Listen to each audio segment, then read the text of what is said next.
I want to start off with saying, first of all, our condolences to the grieving families, because this is not easy for anybody. And no matter what family you are, there are victims in this, and they're not just the people that have passed away. Okay, and posteriorly,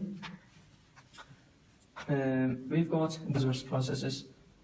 Okay, so it's important to know that the spinous processes of the vertebrae face posteriorly, and their which was under different circumstances. But so earlier this morning, our fugitive apprehension unit, along with some uniformed officers, became aware of a stolen vehicle in a parking lot of an apartment complex, 2500 Warsaw Avenue.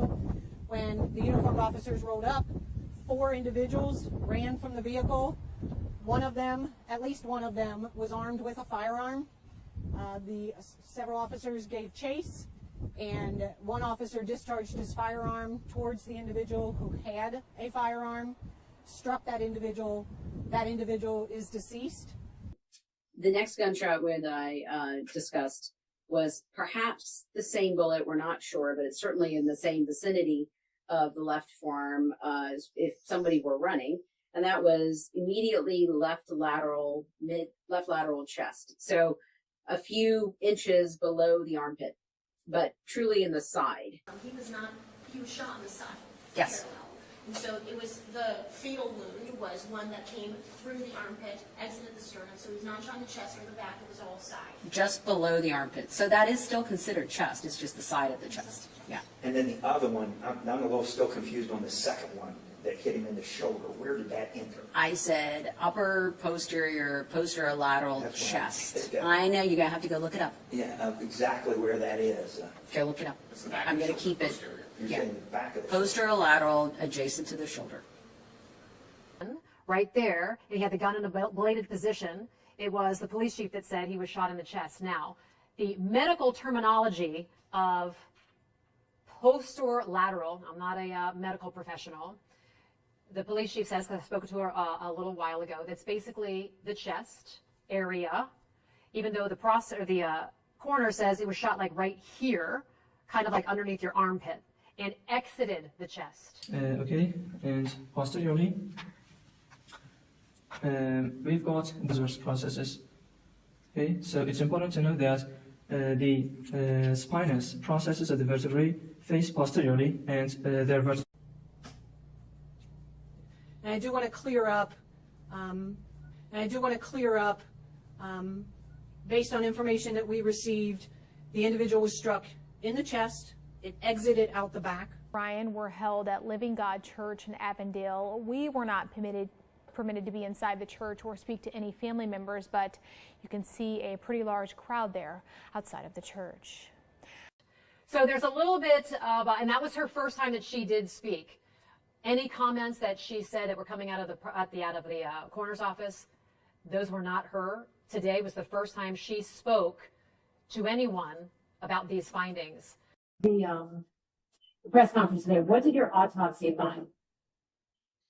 I presented the media with written report of the preliminary autopsy findings, but I can tell you that there were 3 entrance wounds and 2 exit wounds. And he felt threatened for his life, and that's why he discharged his firearm. How many times did the officer discharge firearm? We believe 4 or 5. And hit him? We believe twice. So one of the entrance wounds and an exit wound was in the left forearm, and it was soft tissue only. It was through the skin and muscle of the left forearm and then exited. The next gunshot wound that I discussed was perhaps the same bullet. We're not sure, but it's certainly in the same vicinity of the left forearm if somebody were running.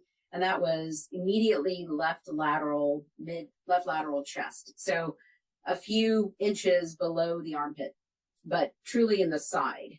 And that hit a 7th rib on the side and traveled through the chest cavity and through the left ventricle, and it exited the chest near the sternum.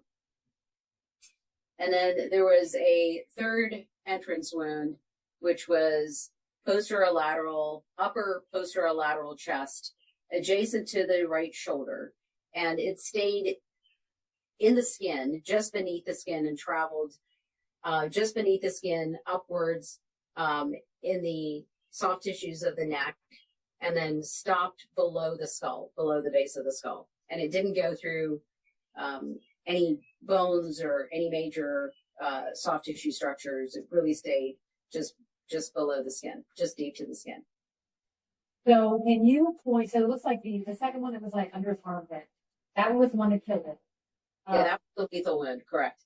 Point to where it is on you, and is that the one that they, I guess, the police seeing that he's been shot in the chest, is that what they thought was the shot? That must have been, but it was really the side. I mean, it's underneath you. If you lift your arm, it was the underneath where your arm would be if you just have your arms on the side. So it's really on the side. So to make it clear, the autopsy showed he was not shot in the chest, correct? No. When you heard, when you were doing your findings, you were going to have a press conference last week. What happened there? Because I had to cancel the. And why did you cancel your press conference from last week? So in my 13 years of being in this office, I've never been served with a grand jury subpoena. And there were things written in the subpoena that I didn't really understand, not being an attorney. And I sought some advice from some people and people who had, been in the prosecutor's office 40 plus years.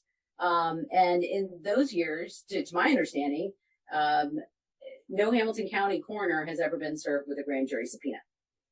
So there wasn't a whole lot of experience to go on here. And so I had to take a breath and say, well, for now, I'm going to have to cancel the press conference until I can figure out what this is about.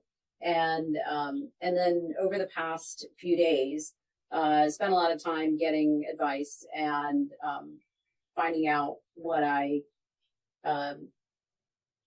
should be doing as the coroner and as an independently elected coroner, and what I've always done, which is being transparent with the public, the media. And I've had a number of written requests by the media and, complying with the Ohio Revised Code that governs coroner operations, and with respect to what we may provide to the media as far as preliminary autopsy findings, access to photographs, and so forth.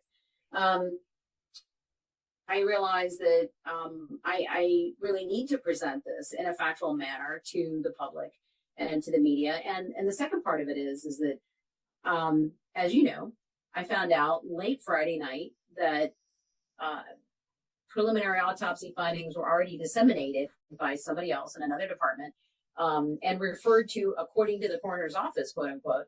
And they were not exactly correct or complete.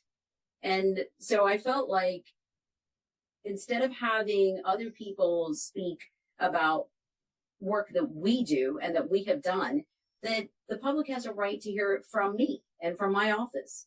And so that we can relay the complete and accurate findings. And that's why I felt like, okay, now I know what I need to do here. And so I had the press conference this morning to clarify all that, as I had originally wanted to do on Friday.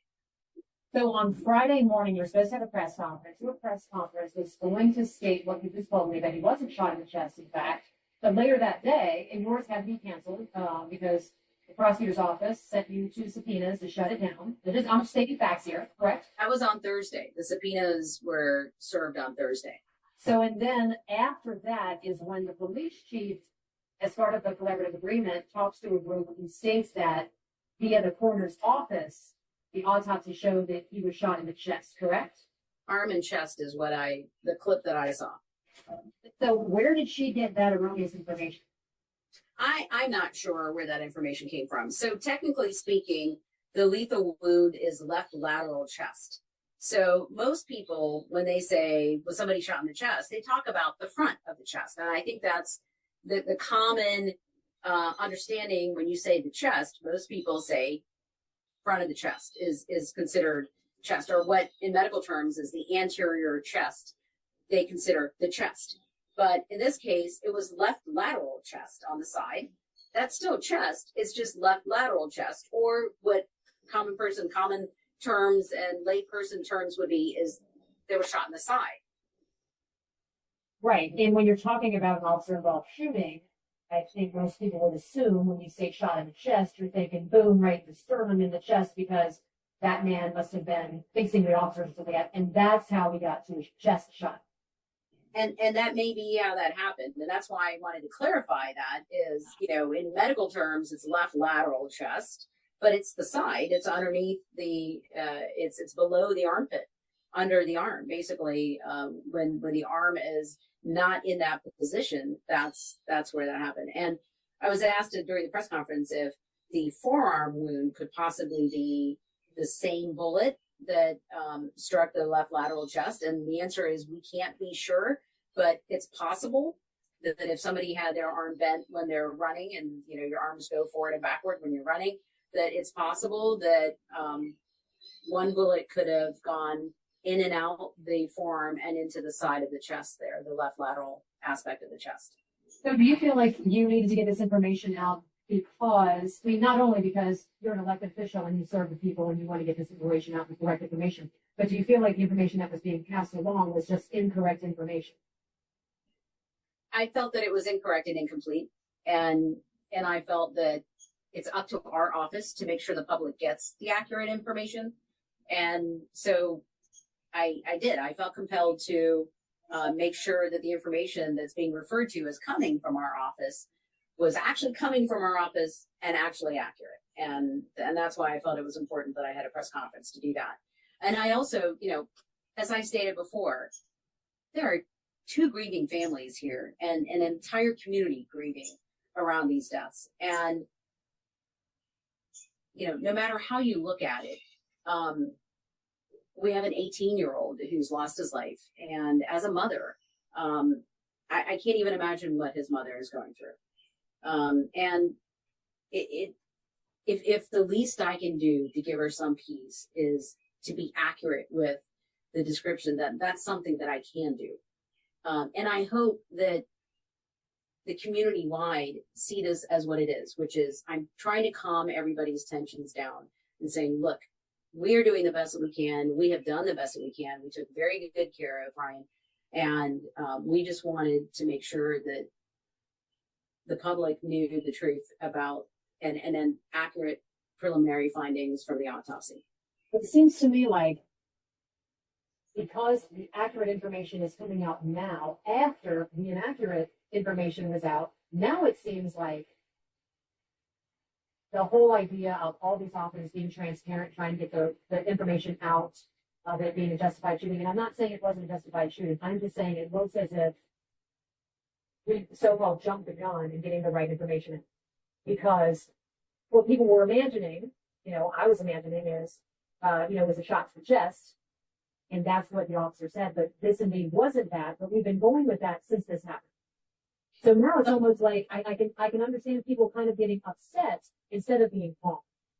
Well, I understand that, which is why I tried to do this earlier. But one of the things that in the interest of transparency, we also try to avoid in our office is providing precipitous information that you then have to retract. Okay. So, which is one of the reasons why I stated these are preliminary autopsy findings. I was asked about other laboratory studies and so forth, and I said, no, those are still pending. And even though I have some results, I am not willing to give part of it out and then not the rest of it, and then have to worry about, well, wait a minute, it wasn't quite complete when we gave it to you, we have to retract it. I don't want to do that. But I did want to provide accurate results of something that we did complete, which was the autopsy. And I can't answer to, I know there are all sorts of conditions of the collaborative agreement. And I can't imagine what kind of pressure they're under to try and comply with those in a timely manner. But for our part of it, we try to do everything as quickly as we can. And we did release his body within a couple of days of receiving his body after we did the autopsy. And my understanding is that the family obtained an independent autopsy after that. So my findings that I put out there today should not be a surprise to the family because they already had an independent autopsy done. because the family attorney said that they're awaiting materials from the coroner in order to have to complete their own autopsy. Is that true? They asked for the preliminary autopsy findings, and they were provided with the preliminary autopsy findings in writing. Okay, so they're not waiting on anything. They've got everything. They asked for preliminary autopsy findings, and they were provided with those today. All right. So I just want to reiterate this because this to me, I don't want it to be insightful here, what we're doing, but to me, it just rings that way. And I know that a lot of people have been on our desk and sending emails that, the whole transparency, because this doesn't show transparent. And all of a sudden, he wasn't shot in the chest. So you can understand a lot of people kind of being angry here, correct? I do understand. And again, what I said is, you have to be careful about giving very precipitous information so quickly. There has to be a balance between the transparency that you've promised. And there's nothing wrong with being transparent, but being complete and being accurate, I think, is just as important. And when I did receive written requests from the media as early as, I think, the Monday after the shooting for preliminary findings, I responded with, I promise to give you those, but give us a chance to do further work here and further investigation before I give you those results, because we want to make sure that we're accurate. We want to have a meeting. We want to discuss it as physicians in the office, and then we'll give you the findings and make sure that everybody's on the same page. And that's what we did, and that's what we promised to do. All right, last thing, and I'll ask, the other side's all this, but it seems to me like we have this officer-involved shooting. I know the police chief said that he was shot in the chest. They're undergoing an investigation. The Hampton County prosecutor, Connie Pillage, said that it was a shot to the chest. You want to have a press conference talking about what your findings are, which, by the way, contradict those two things. And you had your press conference canceled by the prosecutor and given subpoenas so that you weren't unable to talk. And ultimately, you talked anyway. It just doesn't ring very clear. Is that pretty much correct, what I'm saying? Well, I guess this is one of those situations that's a clear example of why you want an independently elected coroner. Every county in Ohio needs that. And it's for situations like this, where I am able to provide this service to the people of this county because I am independently elected. And I can speak to the media and I can speak to the public because I'm independently elected. And if I were appointed by a group of people, say the Board of Commissioners, as the House Bill 96 is passed, then I would be answerable to them, not to the 800,000 plus people of this county. So this goes to show you why it's important to have your independently elected officials so that they can provide independent and objective investigations and provide that information to the public. Correct, because if you just look at what I laid out, it doesn't really pass the smell test. I understand. But my office, independent and objective investigations and provide that information to the public. Correct, because if you just look at what I laid out, it doesn't really pass the smell test. I understand.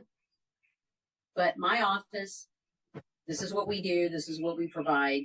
We provide the transparency, and we try and provide as accurate an information as we can. And we won't provide it precipitously so that then we have to go back and change it. We want to give you as much information as we can in a timely manner, but we're also a department that depends on science and the laws of nature and evidence. And we want to provide you that in a professional manner, which means we wait until we get the answers that we can provide you accurately. Okay, and last thing, is there any way that you can determine, if gun residue, any way, manner, and shape that you can determine whether or not he raised his arm? Because, the video was shaky. Yeah, unfortunately, the positioning of the arms and so forth, we can't determine on autopsy. As far as was there any gunshot residue on his hands, if the implication is did he fire the gun, I think that comes out in the firearms analysis.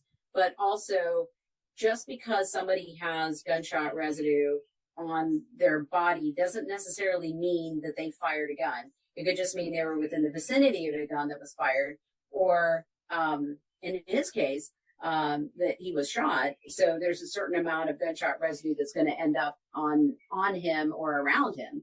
So that's not necessarily a very accurate test for what you're asking. As far as whether the gun was fired or not, that would be a firearms analysis, and they could do that. They could do that. They could tell you that. Positioning of the arms, we can't. I mean, there's no way to really know. And the other question of, well, do you know which bullet wound happened first? There's no way to do that either. I mean, there's no way to time that. Okay, so let me ask you the last thing. So I'm going to go back in when you got your penis. Then the third last thing. Okay, I know, because like that's the way my mind works. Oh my God, I can't think backward, dude. Okay, so this is, I think, the last thing.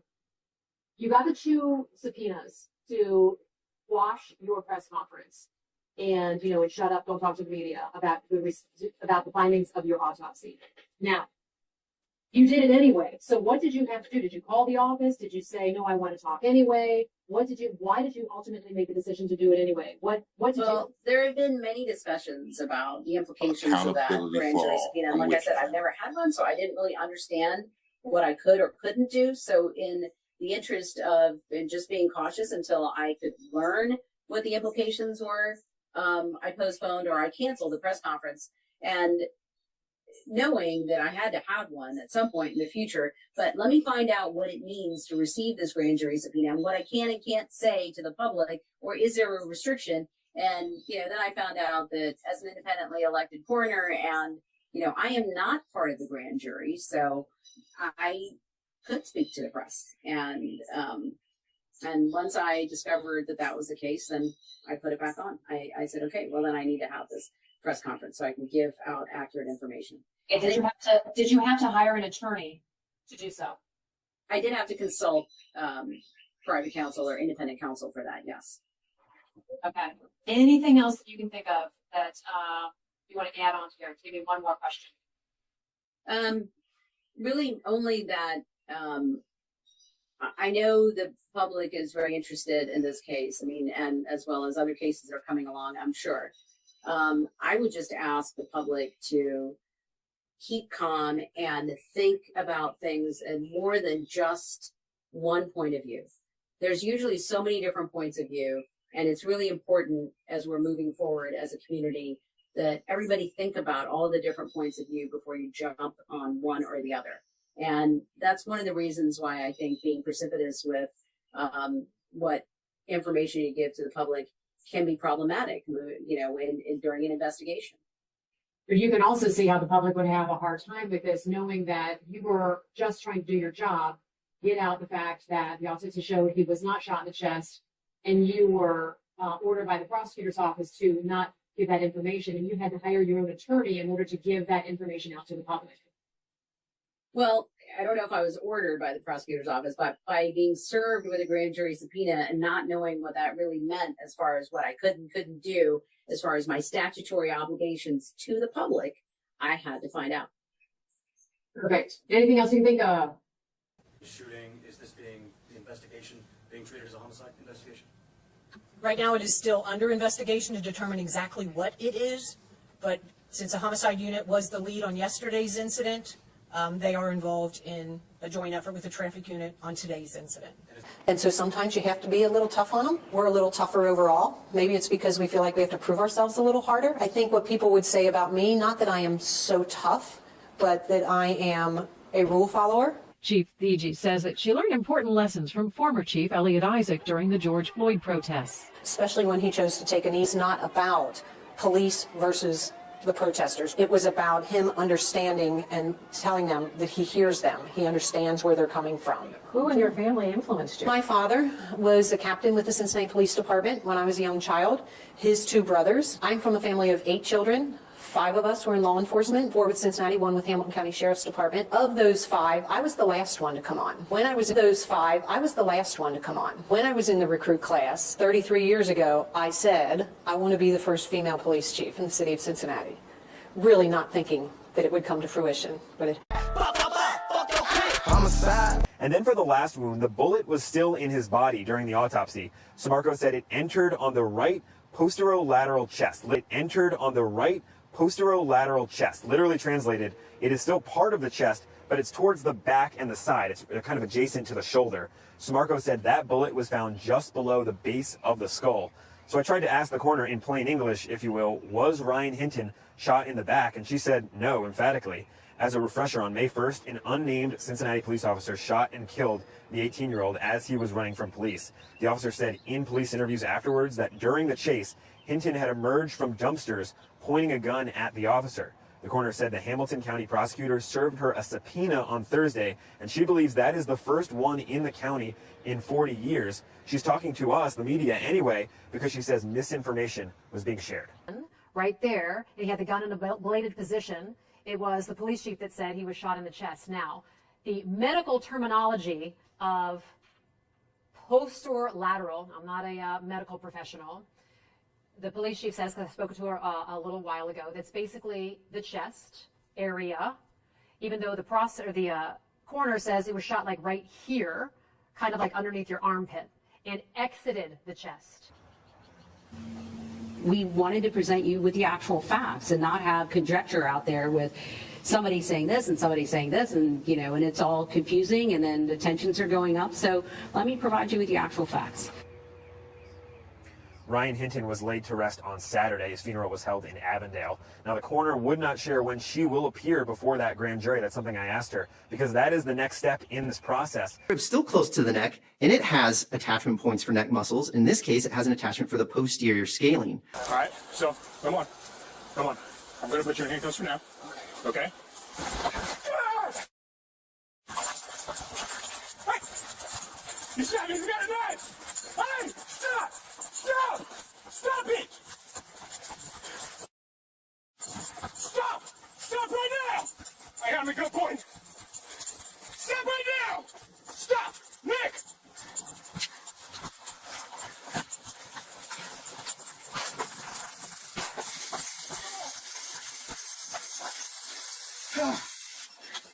Officers across the country confront dangerous situations every day, sometimes more than once a day. They are often compelled to make split-second decisions to protect others and themselves when faced with immediate threats. Yesterday was one of those occurrences. Let me be very direct. We cannot allow individuals to flee from officers with a loaded firearm aimed at them. When this happens, the outcome is almost always tragic. No one wins, and everyone involved is affected. As I review the sequence of events from yesterday, you'll see exactly how rapidly these things evolved, and it will permanently alter the lives of everyone involved.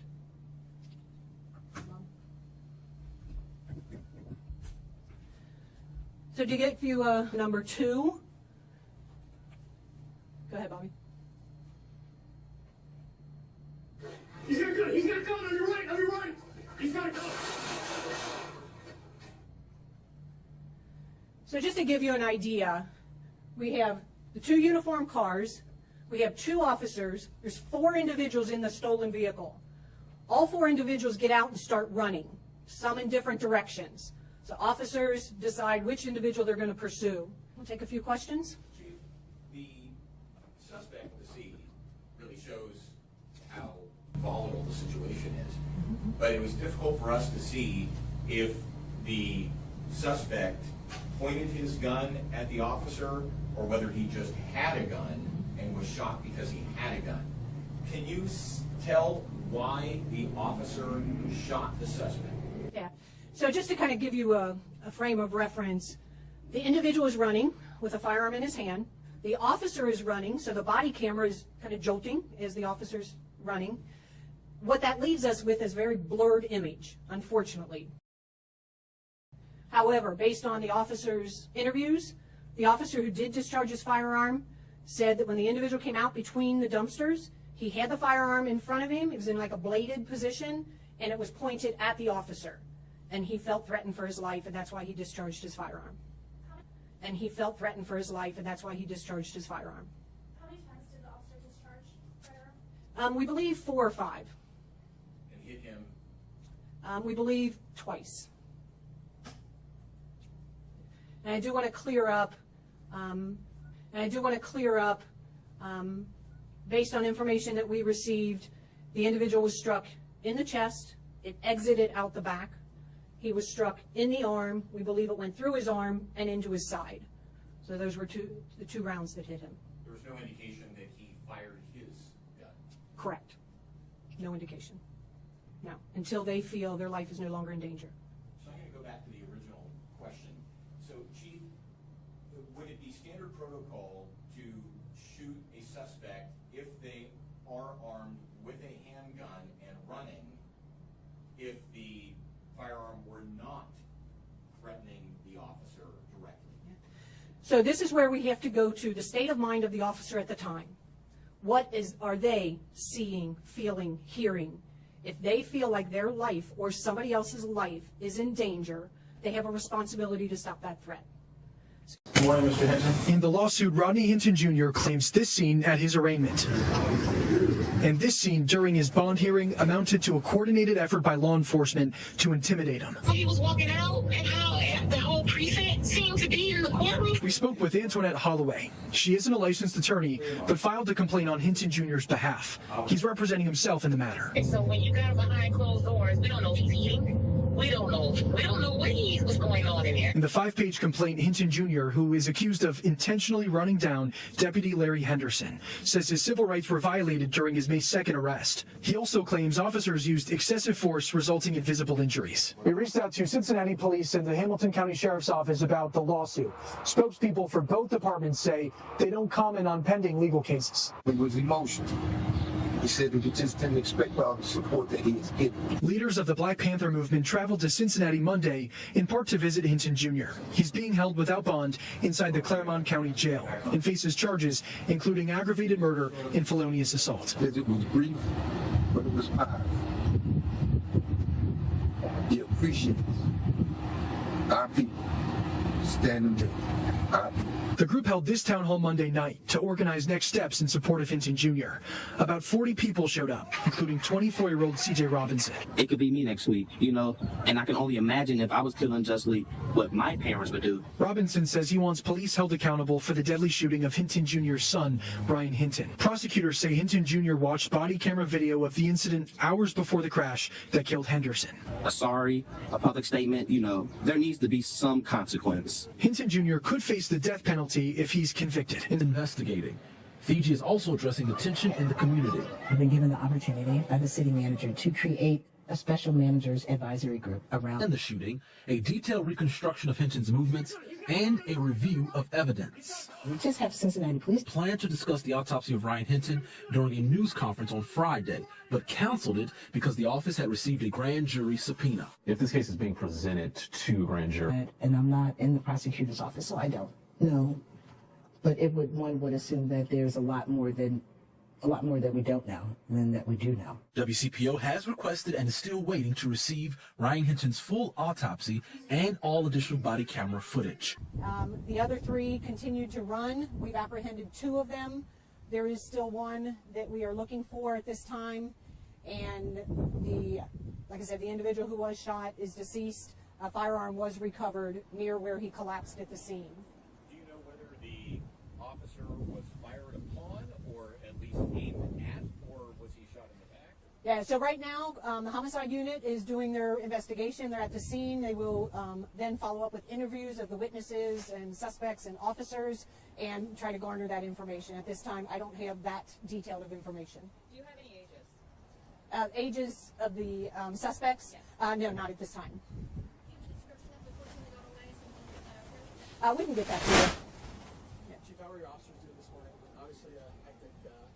Yeah, officers are good. Officers are good. Keep in mind, these are, fugitive apprehension unit, our covert officers. They go after some of the worst, highly trained, highly experienced, highly intelligent officers. And this is something they took upon to look into this stolen vehicle. When officers go out and answer calls for service, they never know what they're going to encounter. I think today's a perfect example of that. They encountered somebody with a firearm who did not want to comply with the officer's commands to stop. So the officers have to do what they have to do. So the officers are doing well. Thank you very much for asking that. I appreciate that. And we'll take care of them over the next few days to make sure they remain well. So, Chief, you had said that the officer gave a command to stop. Can you go into that a little bit more? Yeah, so until I hear their interviews, I'm not going to go into details. Can you walk us through what the standard protocol is for when there's a foot chase involving someone who, like a suspect who does have a firearm? Is there like a standard playbook? Not a standard playbook. Every incident that we encounter is different, but we do have procedures that they follow to put the information out on the radio, direction of travel, clothing, what they're wanted for, that type of information, to get it out to as many officers as possible that are in the area, and they did that. What is it like for officers to search such a suburban area? I'm sorry? What is it like for officers to search for someone they don't know they're looking for in a suburban area like this? Well, this is really more urban. We're an urban city. So the terrain out there, I was just there, the terrain is extremely steep and extremely wooded. Luckily, we used all of the tools that we had available to us. We had canines that were working on the street, so they got there quickly. We had drone operators who were working, so we got a couple of drones up very, very quickly. And all of that led to the apprehension of 2 of the suspects that ran. The 2 suspects that ran, have there been any charges filed against them? Not yet. It was way too early. So where were the 2 apprehended? Was it after the chase? Were they apprehended at the scene at the apartment complex? They were apprehended further away from the apartment complex. It was a lengthy pursuit, a lengthy canine track and drone operation. So they were quite a ways away from the apartment complex. So yeah, but they were apprehended. Somebody and the ever hear shooting of one? took place at the apartment complex? Yes, 2500 Warsaw. Do you know how many shots fired? Not at this time. That will all be determined through the homicide investigation. Yes, sir. Are the multiple scenes cleared? Is there still traffic concerns for people who are driving down this way? At this time, we have secured our resources because the 4th person at this moment has eluded our apprehension, but we will continue to work to determine his identity and apprehend him at a later time. Last question. Inside the courtroom, all 3 suspects actually appeared virtually while some of their family members sat inside the courtroom. Now, we also learned that all 3 have decided to plead not guilty. Yesterday, Hamilton County Prosecutor Connie Pillage informed us that 18-year-old Sincere Grisby and Jarrell Austin, along with 19-year-old D'Anthony Bullocks, face multiple charges that include obstructing official business, theft, receiving stolen property, improperly handling firearms in a vehicle, and having weapons while under disability. Now today, their defense attorneys each argued for a lesser bond, considering what the previous judge in Room A had set. The previous judge set Grisby and Austin's bond at $50,000 straight and had set D'Anthony's bond at $40,000 straight. Today, after Judge Anita Birding heard both defense and prosecuting attorneys, she set all 3 bonds at $50,000 at 10% with house arrest. Again, now this all stemmed from that May 1st encounter where officers found 4 suspects in a stolen Kia at an apartment complex. The suspects fled as police approached Ryanhinton. The 4th suspect unfortunately did not make it. Now, right now, we're still awaiting the next court date, but once we get that, you'll of course be able to find that on our website and on our app in downtown Cincinnati. Hey guys, this summer if you're getting out to boat, you got to know all the rules. So we're talking about Boating Safety Week because that's what it is. Nationwide, we're at Sea Ray of Cincinnati. Right. This is Josh. Josh, Sea Ray of Cincinnati, you got 47-ish. How are you? Good. They're adjusting the lights. More or less. Good. Yeah, the prosecutor gets that fancy media room with the fancy lights that Joe Dieter's put together. The Hollywood lights, right? I never got that. Never got that. They also have PIOs and they have whatever. I'm the PIO. Then it say the chief diaper changer, bottle washer in this office, right? Do windows? Don't do windows, I'm sorry. Do bathrooms, but not windows.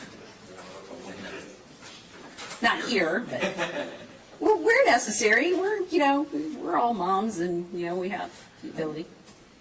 We do what it takes.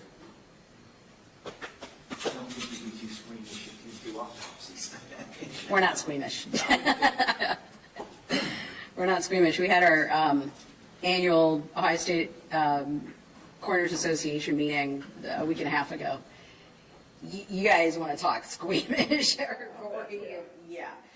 And it's always a challenge. It's like, who's going to show the worst? It's like some sort of contest. Ugh. Anyway, it took a while for me to get used to that because, I'm a radiologist. Everything in black and white on screen looks way better than everything in red in person. Well, ready? Ready. All right. Good morning, everybody. Thank you for coming at such short notice, and I know it was rather short notice. So first I want to address having to cancel the press conference on Friday. As you know, we were served with grand jury subpoenas on Thursday, and in my 13 years as coroner, I've never been served with a grand jury subpoena.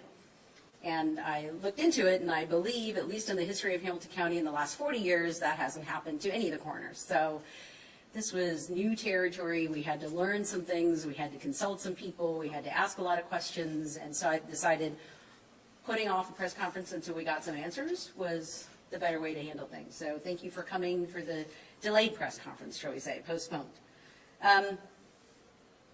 In the interim, I understand that some of the autopsy findings have been relayed to the public, and I just thought that the public should hear that from us, from our office directly, so that they get the facts straight and so that the information is correct. I want to start off with saying, first of all, our condolences to the grieving families, because this is not easy for anybody, and no matter what family you are, there are victims in this, and they're not just the people that have passed away.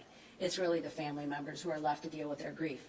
So in the interest of hopefully easing some of the pain, and also to be able to provide the media, and you have sent me many written requests asking for the preliminary autopsy findings, and we've always worked well together in trying to provide the information and the truth to the public. So I'm counting on you to do that here. And so I thought I will give you a copy of this when I'm done with the press conference, but I wanted to at least give you the preliminary autopsy findings on Ryanhinton. So Mr. Hinton had 3 gunshot wounds to his body, and this is in no particular order, but there was one in the left forearm, and there was an entrance wound and an exit wound, and it was soft tissue injury only. Did not contact any bone, and just skin wounds, entrance and exit. There was a second gunshot wound in the left lateral chest, so underneath the axilla, meaning the armpit, and that one did traverse the chest, and it did traverse through the left ventricle, and it exited the chest near the sternum. We believe that is the lethal wound. There was a third, basically just beneath the skin wound, and it was in the right posterolateral chest, adjacent to the shoulder, and it was soft tissue only. It traveled beneath the skin and ended just beneath the skull, and we were able to retrieve that bullet. So Mr. Hinton's cause of death is a gunshot wound to the torso.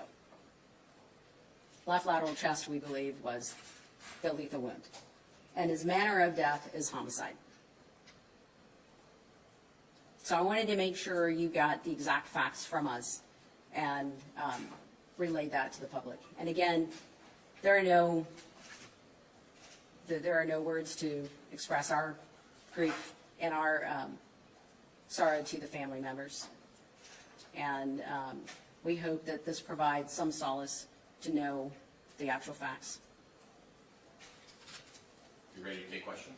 I'm ready to take questions, but they're going to be limited to our portion of the investigation. So can you talk about that, the bullet wound that killed him?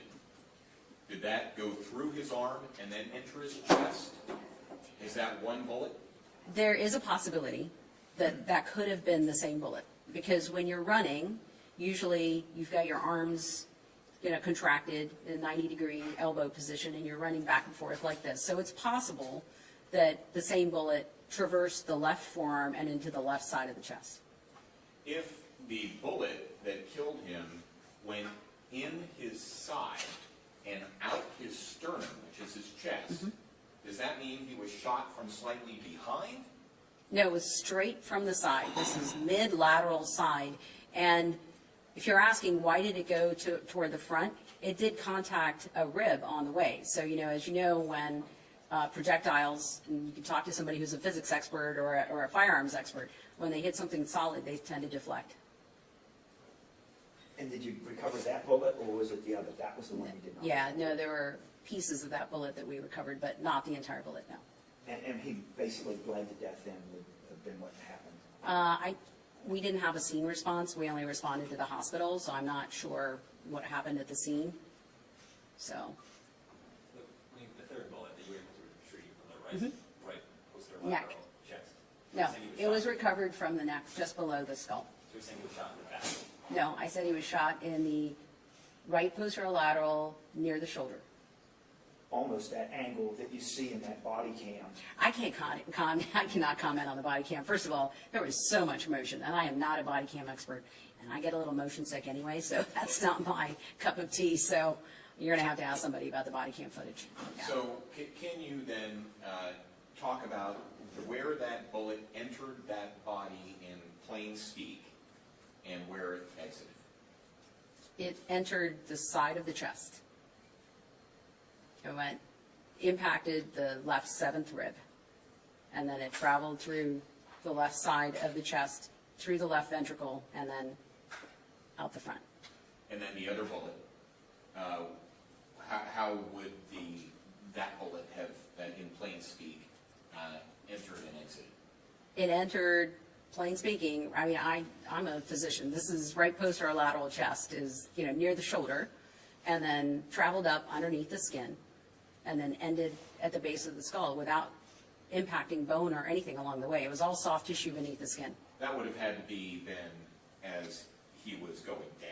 You're going to have to talk to somebody about that, because again, I can't comment on the body cam footage or what position his body was in at the time. And I can't also tell you which gunshot wound preceded which. I don't know the order. I can just tell you the gunshot wounds there are 3 entrance wounds and 2 exit wounds. But it's possible that there were only two bullets that hit him. It's possible. Yeah. Go ahead. From a legal perspective, what allows you to talk today that didn't allow you on Friday? I didn't know that I wasn't allowed on Friday, but I didn't have enough information, and that's why I had to postpone the press conference until I gathered some more information about what my requirements were with respect to the grand jury subpoena, and that's why I took the time to get the information before I proceeded with the press conference. What does that mean that you got this subpoena then? I don't know what that means. I mean, it's a grand jury subpoena asking for materials, and like I said, I've never had one before in the office, so that's why I needed to find out what that meant. It didn't stop you from relaying any of this information then? Not today, but I didn't know what that meant when I received it, so I felt compelled to postpone it until I got some more information, and then made a decision then to go ahead and move forward with the press conference. Does the reason why you wanted to hold this press conference, obviously you said it was to ease the pain of the grieving families, does it also perhaps ease community tensions? Well, that is my hope, and I think in my 13 years of being in the office, being transparent with the public and the media with what we find and what we have found has been something that we routinely do, and that's part of what I've done in the office is I want to be transparent because I think you have a right to know, and I think the family has a right to know. And so we wanted to present you with the actual facts and not have conjecture out there with somebody saying this and somebody saying this, and and it's all confusing, and then the tensions are going up. So let me provide you with the actual facts, and that's what we are doing here. The other thing is that the family and the prosecutor's office have both been provided with what I'm going to be providing you. The family has also obtained their own private autopsy, so they have findings. They already know their findings. I'm sure that's been shared with them. So this is what we found in our office. What did you report to the grand jury? I don't think I'm allowed to discuss that. Can you kind of just like Dave, can you kind of point to where it is on the body? You know what? I didn't do the autopsy, so I'm looking at the report. And is that going to be on what you give us, like the exact spot where it is? No, we don't do diagrams or anything like that. I mean, that will be provided. Because when you say, I'm not thinking like this area, and then the other one is like here or here. I'm a little confused on exactly where. This is what I got from our pathologist. Yeah. So. When did you finish the autopsy, and what was that communication with the police department, with them saying it was, through the chest, kind of where was the miscommunication there, and what is going to be done moving forward so this doesn't happen again? Well, This is why I ask that we provide the autopsy findings from our office, so that you get the real facts. And how that was communicated to the police, I don't know. I'm not even sure if they were present at the autopsy. Actually, I haven't looked into it. The autopsy was performed the next day. It's possible, obviously, that the police were just relaying what they observed as opposed to autopsy results. It's possible. And I don't know, like I said, they might have been present for the autopsy, I'm not sure. But we also don't, even though you all request it, we don't give you autopsy findings the day that we do them. Because there's a fair amount of looking at all the information, looking at scene photos if there are any, looking at the other evidence that we're provided with before we even put together preliminary autopsy findings. And so we don't want to present you with something that we then have to retract later. Prosecutor Pillage said that she, after you canceled the last press conference, Prosecutor Pillage said that she wanted all of the information gathered and she wanted to put that out with your autopsy results all at one time. Obviously, this subverts that. It precludes that from happening. What are your thoughts in reference to that? Well, number one, since you're all familiar with Ohio Revised Code 313.10D, which governs how we provide information to the media when the media provides us with written requests. Up until recently, that stated the coroner shall provide preliminary autopsy findings, photos, et cetera, for you to view in a timely manner. And we have always done that in the past. And in this particular case, the language now has changed to may, but we thought it was important for you to have it since you've all provided me with so many written requests for access to that. And we have always been transparent with the public in our findings. We're a scientific organization as well as a healthcare organization, and I think the public expects nothing less from us, and that's what we try and do. But we also don't want to provide it so quickly that we haven't had a chance to look at all of the evidence that we have. So our portion of the investigation, this is what we've concluded. Yes, there's still preliminary autopsy findings because there's still a few more things that need to be done, like looking at microscope slides and, you know, confirming all the laboratory tests. But did you get the toxicology back? Yes.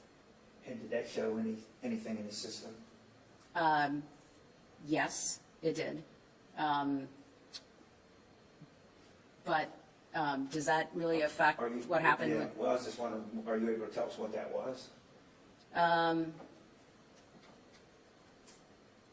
I would prefer to wait until we get the rest of the tests back. We're still waiting on a couple of things, so we have some preliminary tests. But again, this is one of those cases where I don't want to precipitously give you information that I may have to back up on and relook at things. So some of those tests take a little while. And it's only been 2 weeks, so. So from the reports that you have, I just want to confirm, he was shot on the side. Yes. Parallel. And so it was, the fatal wound was one that came through the armpit, exited the sternum, so he was not shot in the chest or the back, it was all side. Just below the armpit. So that is still considered chest, it's just the side of the chest, yeah. And then the other one, I'm a little still confused on the second one that hit him in the shoulder. Where did that enter? I said upper posterior lateral That's what chest. I- I know, you're gonna have to go look it up. Yeah, exactly where that is. Go look it up. It's the back I'm of the gonna keep it, posterior. You're yeah. saying the back of the Posterolateral adjacent to the shoulder. Okay. And that was not the lethal wound. That was simply under the skin and traveled literally under the skin.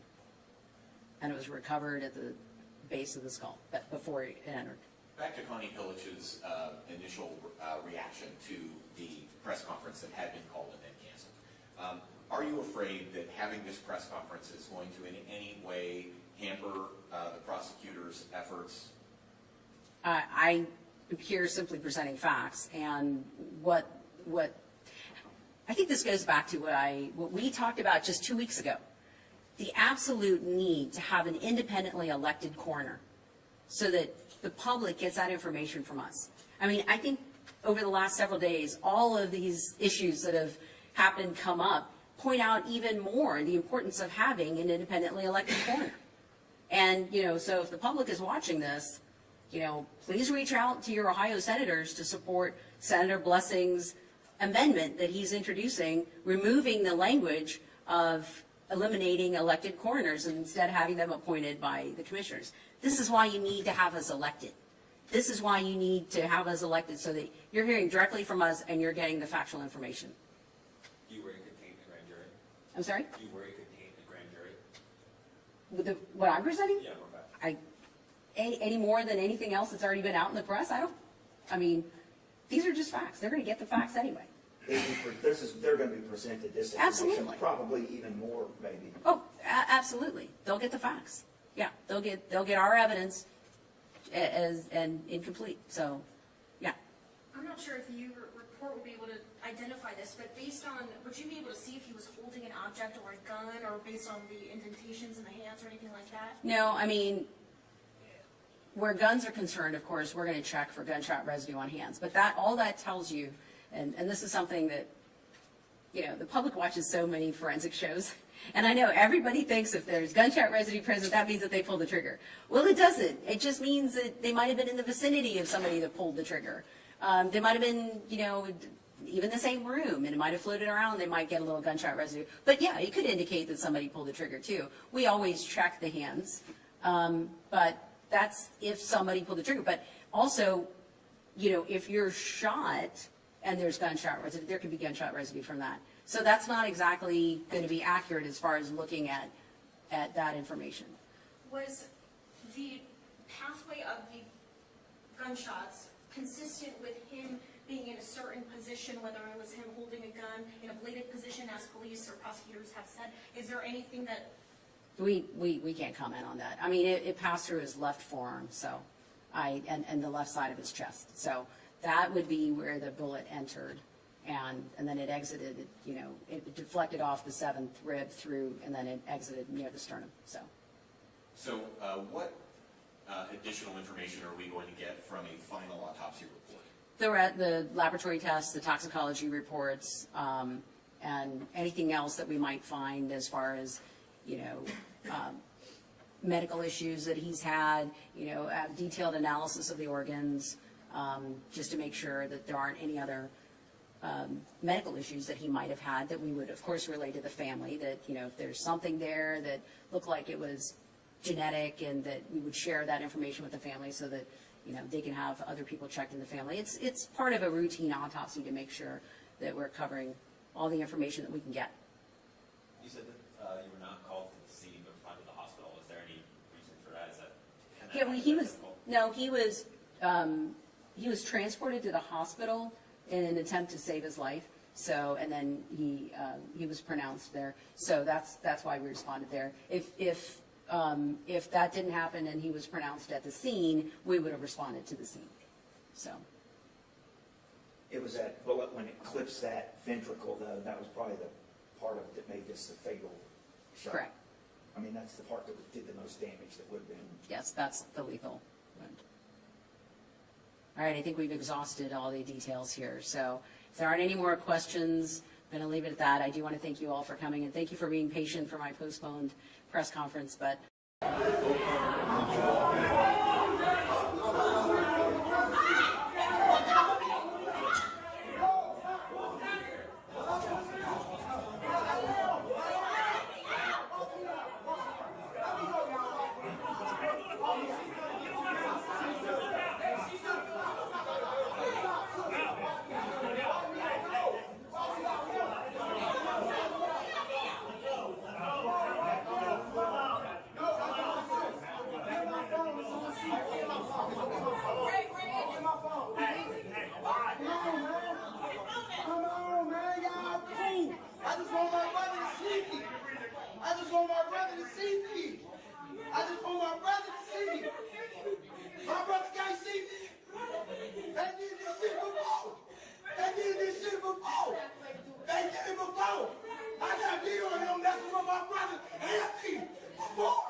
intended them to be anything other than a slave.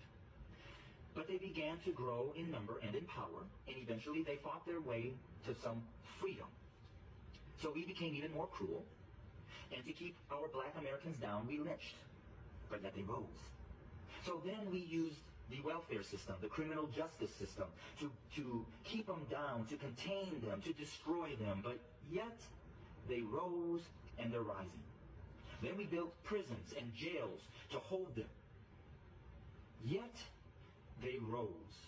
And so now we are doing exactly what the Pharaoh did at the end, sending out a decree, kill them.